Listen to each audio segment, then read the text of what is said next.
10 minute. Thank you. माननीय संजय कुमार झा जी।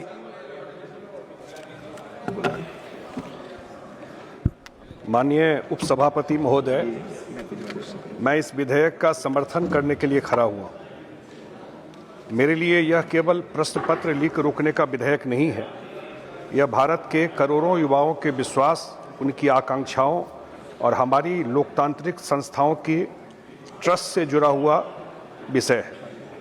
हमारे देश का कोई भी विद्यार्थी जब किसी प्रतियोगी परीक्षा में बैठता है तो वह केवल प्रश्नों के उत्तर नहीं लिख रहा होता, उसके पीछे बरसों की मेहनत, माता पिता का त्याग, परिवार की उम्मीदें और एक सपना जुड़ा होता है। और इस देश में उसकी पहचान उसकी प्रतिभा और परिश्रम से होगी, किसी सिफारिश या छल कपट से नहीं। इसलिए जब कोई प्रश्न पत्र लीक होता है तब केवल परीक्षा की गोपनीयता भंग नहीं होती, बल्कि व्यवस्था के प्रति विश्वास भी आहत होता है। और किसी भी लोकतंत्र के लिए इससे बड़ी चिंता की कोई बात नहीं हो सकती कि उसका युवा पीढ़ी अपनी संस्थाओं पर विश्वास खोने लगे। इसी कारण मेरा विनम्र आग्रह है, इस विषय को राजनीतिक लाभ हानि के तराजू पर न तौला जाए। विद्यार्थी से यह नहीं पूछता कि सरकार किस दल का है, यह केवल यह जानना चाहता है कि क्या उसकी मेहनत सुरक्षित है और क्या उसे न्याय मिलेगा। इस प्रश्न का उत्तर संसद को देना है। हमें यह स्वीकार करने में कोई संकोच नहीं होना चाहिए कि प्रश्न पत्र लीक की समस्या नई नहीं है। अलग अलग राज्यों में अलग अलग समय पर और अलग अलग राजनीतिक दलों की सरकारों के दौरान ऐसी घटनाएं सामने में आई हैं और इसका सबसे बड़ा कीमत विद्यार्थी चुकाता रहा है। इसलिए यह किसी एक सरकार, किसी एक दल की विफलता का प्रश्न नहीं है, यह एक राष्ट्रीय चुनौती है और उसका समाधान भी राष्ट्रीय दृष्टिकोण से ही खोजा जाना चाहिए। आज परीक्षा माफिया तकनीक, धन और संगठित नेटवर्क के सहारे युवाओं के भविष्य से खिलवाड़ कर रहे हैं और यदि हम इसे केवल प्रशासनिक समस्या मानकर छोड़ दें तो हम अपने जिम्मेदारी से पीछे हटेंगे। संसद का यह दायित्व है कि वो ऐसे अपराधों के विरुद्ध स्पष्ट और प्रभावी कानून व्यवस्था खड़ा करे और इसलिए ये बिल आया है, निश्चित रूप से इसको रोकने में प्रभावी भूमिका निभाएगा। एक चीज़ जो मैं और देख रहा था आजकल जो कांग्रेस को एडवाइज़र नए मिले हुए हैं, उनका एक लेख इंडियन एक्सप्रेस में कल आया था और उस लेख में उन्होंने दिया था, today India is not a normal functioning democracy, और आगे लिखा कि nearly all channels of democratic accountability and responsiveness are blocked. मैं उनसे पूरे आदर के साथ यह कहना चाहता हूं कि यदि वास्तव में लोकतंत्र के सारे रास्ते बंद होते तो वे यह लेख नहीं लिख पाते, यह आंदोलन भी नहीं होता, यह बहस भी सदन में नहीं चल रहा होता और इस सरकार का एक मंत्री नैतिक जिम्मेदारी लेते हुए इस्तीफा भी नहीं देते। इसलिए कम्युनिकेशन सब जगह से है। प्रधानमंत्री जी पर्सनली मॉनिटर करते रहे। मैं देख रहा था पिछले 12 साल में शिक्षा के क्षेत्र में जितना क्रांतिकारी काम हुआ है, जो ग्रॉस एनरोलमेंट रेशियो जो है वो 23.7 से 30% हो गया। According to the all India survey of higher education 2023-24, higher education enrolment in India has reached a record 4.5 crore student across 1289 universities. Same way, the country's network of premier institutions have expanded, with Indian Institute of Technology increasing from 16 to 23, Indian Institute of Management from 13 to 21, and All India Institute of Medical Science from 17 to 23. ये इतना 14 से लेके 26 के बीच में इतना सारे institution आए। From 2014 to 2016 to 26, medical education in India has expanded substantially, with the number of recognized medical college increasing from 387 to 844, while MBBS seats grew from 51,348 to 1,39,489.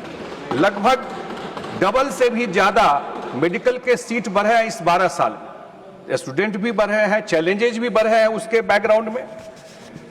और एक तरफ तो ये लॉ लाया गया और एक तरफ एक हाई पावर कमिटी कॉन्स्टिट्यूट किया गया। और उस कमिटी में कौन लोग हैं? उस कमिटी में नंदन निलकनी जी को बनाया गया, जो आधार के इतने बड़ा उनका जो जमीन पर उतारा, बिल्कुल सही बात है, उतारा। उसी तरह एस सोमनाथ जी को मेंबर बनाया गया, जो चंद्रयान 3 को उन्होंने मून के सरफेस पे उतारा था। और तीसरे आईआईटी मद्रास, मैं तो देख रहा था कमेंट लोकसभा में डिबेट का, जो फैमिली जिसका एजुकेशन से खास करके 2-3 जनरेशन से बहुत नाता नहीं है एकेडमिक्स, वो लोग भी आईआईटी के डायरेक्टर पे कमेंट कर रहे थे बैठ करके। आईआईटी के डायरेक्टर ब्रेन मैपिंग पर जितना काम आईआईटी मद्रास में हुआ है शायद किसी इंस्टीट्यूशन में नहीं हुआ। और वो कमिटी कंस्टिट्यूट करके और उसको दिया गया है कि ह्यूमन इंटरवेंशन कम हो, टेक्नोलॉजी का ज़्यादा यूज हो, और जितना ह्यूमन इंटरवेंशन कम होगा शायद लीक की समस्या भी। मैं एक आग्रह और गृह मंत्री जी से करना चाहता हूं। गृह मंत्री जी की चर्चा होती है, अभी बिहार में यहां खड़गे जी बोल रहे थे संजीव मुखिया के बारे में। अरे भाई साहब, वो जेल में बंद है, बक्सर के सेंट्रल जेल में इसी सब मुकदमा के अंदर बंद है, उसमें छूट गया। लेकिन इतने सारे मुकदमे उस पर है कि निकलने की उसकी कोई संभावना नहीं है, बिल्कुल जेल के अंदर बंद है संजीव मुखिया, जिसको लेकर कह रहे सीबीआई ने छोड़ दिया उसको। और मैं देख रहा था कि जब ये आंदोलन चल रहा था तो मैं एक मलयाली चैनल भी देख रहा था, मलयालम चैनल में सर्फिंग कर रहा था, और मैं देखा कि 23 दुबई बेस्ड बिजनेसमैन 23 लोगों को वहां से टिकट दे करके इस आंदोलन में भेजे थे। उनका क्या नीटनेस से लेना देना था? और ये उनका क्या ये जांच करनी चाहिए। ये जांच Please, no. Please sit down. He's not yielding. Please sit down. He's making a statement. Please, come on. Please. No, why are you yielding? I'm not allowing you to yield. No, not required. Continue. Not required. Please continue. Please sit down. I'm not allowing anyone. Please come. Please speak. I'm not allowing anyone. Please continue. Please continue. Please sit down. Not allowing anyone. Please continue. गृह मंत्री जी को No, I'm not continuing. Please continue. Not allowing. Continue. I'm not allowing. He's not yielding. Please continue. Please. ये भी जांच का बात बनता है कि कौन लोग इस आंदोलन में, छात्रों की बात सही थी, उनकी भावनाएं सही थी, लेकिन ऐसे कौन लोग इस आंदोलन में ये गृह मंत्री को भी जांच करना चाहिए, पता करना चाहिए कौन लोग इस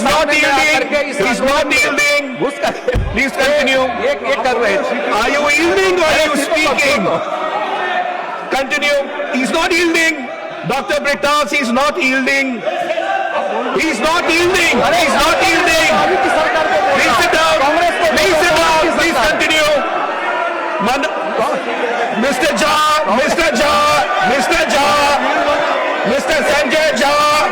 Mr. Sanjay Jha, please continue.